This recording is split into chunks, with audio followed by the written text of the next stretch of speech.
In today's message, I want to talk to you about religious recruiting. Let's talk about it.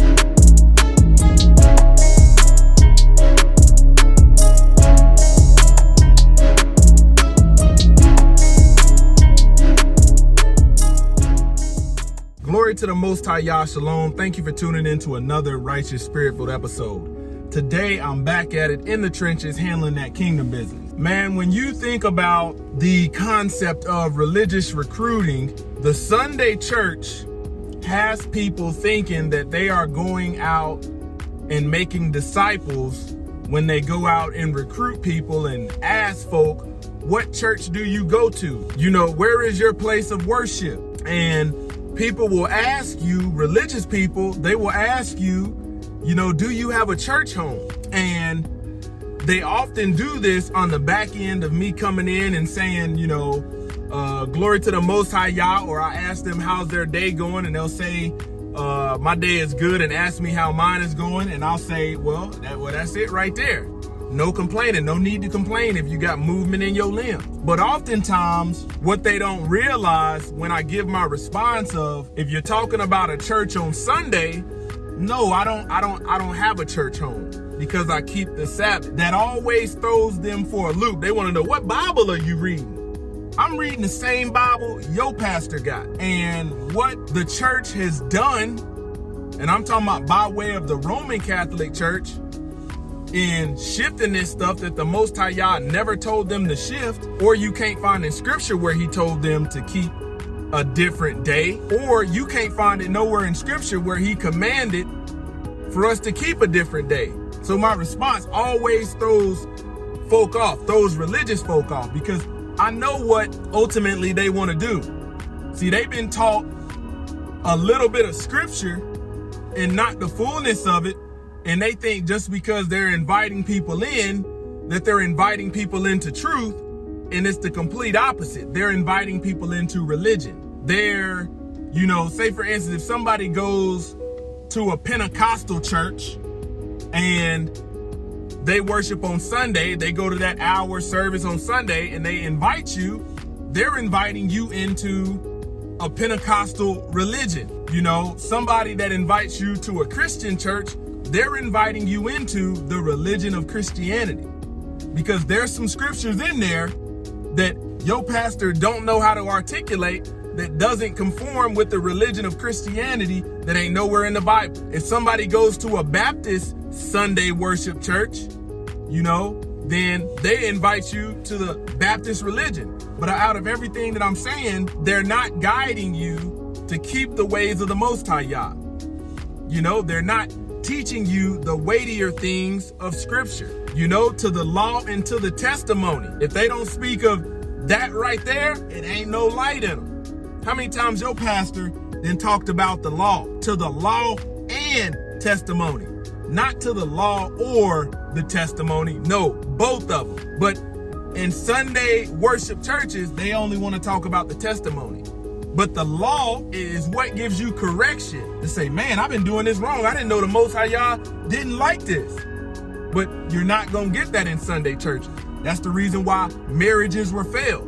Because your pastor won't read how a husband is supposed to lead the home, the character he's supposed to have, the spirit he need to be filled with in order to have headship and authority over his house. Your pastor ain't going into what kind of spirit and character a woman needs to have so she don't cause destruction in her home. Oh, they ain't going into that kind of stuff. Why? Because religious recruiting. Why do they want religious recruiting? To draw in funds. Their belly is their God. Their belly is their God. And it talks about, scripture talks about these preachers, these teachers, these pastors, they teach for hire. They teach divinity for a price. I'm gonna put that scripture in here. And then they say, isn't he in this place? Think about that. Think about how many times you done heard your pastor say and try to tell you that the spirit is there, and you may not even feel nothing at all. Man, there's I can't think of it, but there's a word for, people thinking they're in the spirit, but they're just feeling the emotions of the event that they are actually in. Same thing what happens with music. R. Kelly could make folk feel like they was in the spirit, but what spirit was they in? Was they in a R&B spirit? Or when you feel something in Sunday church, are you in a religious spirit, or is the spirit of the Most High Yah truly in that place? When you think about it, the Most High Yah gave us one set of commandments on the first set of stones. That's Exodus chapter 20. And then when we get into Exodus chapter 34, this is when those 10 davreams or 10 words was rewritten on a second set of stones, but it was something additional in there. Go back and look at what I'm saying. You're going to look at it and see, oh man, this look alike, but you're going to see the second set had some different requirements on it. But you're not going to get that on Sunday worship. But people will steady ask you, what church do you go to? You need to, if you really want the truth, you need to come on to my church. I don't want to go to your church, sir, ma'am, because y'all are already in violation. And here's the thing, when we look at it in scripture, the Messiah was shown the great abominations happening in the temple. That was happening. Jokers had their faces towards the sun, hands up, worshiping the sun. You got the woman crying, weeping over Tammuz, the son of Nimrod. This ain't nothing but religion. The Most High Yah was showing you there was religious folks in the scripture. And the same thing is happening today. When these people go down to the altar and raise their hands up, you got to ask yourself, man, who are they worshiping? Every time they bring that Christmas tree up in the church and have a Christmas ceremony, who are they worshiping at altar call? Every time your pastor let them babies go out there and pick Easter eggs and lie to the babies talking about it come from a bunny, or eggs with candy, or eggs with money, who are these jokers serving? Who are they serving? And here's the thing, like scripture says, the Sabbath is a sign for God's people, for the Most High Yah's people. Man, you look at every holiday that comes up, I'll do you this. Look at what goddess or God is behind it. Mother's Day, Father's Day. Go look up what God or goddess is behind that, or what deity is behind that. And when you will see Christianity is a mixture of paganism and a little bit, just a little bit of Bible. They don't even the Sunday churches where they claim, that's the old way, we're New Testament, New Covenant, they don't even know who it is.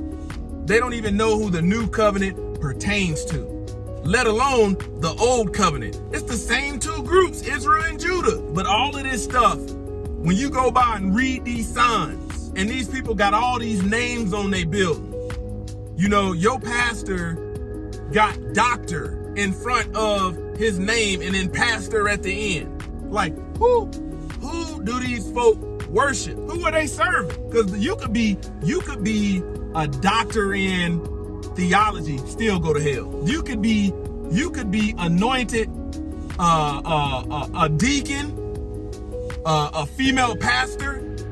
You can be a homosexual man, and these churches will anoint you and let you fulfill roles of headship that you ain't supposed to be fulfilling if you don't meet the qualifications as outlined in scripture. I told you the church is doing something contradicting what's actually in scripture. Scripture say, do not follow the way of the heathen. But every year around that same time, around the birthday of Nimrod, guess what they doing? Following the way of the heathen, following the way of the Egyptian, following the way of the Gentile. So when these folk ask me, I know what time it is because I read.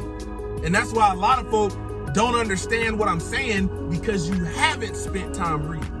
You haven't spent time, asking for the Most High Yah to show you his wisdom, let alone if he show you the wisdom, you're probably not even willing to live it.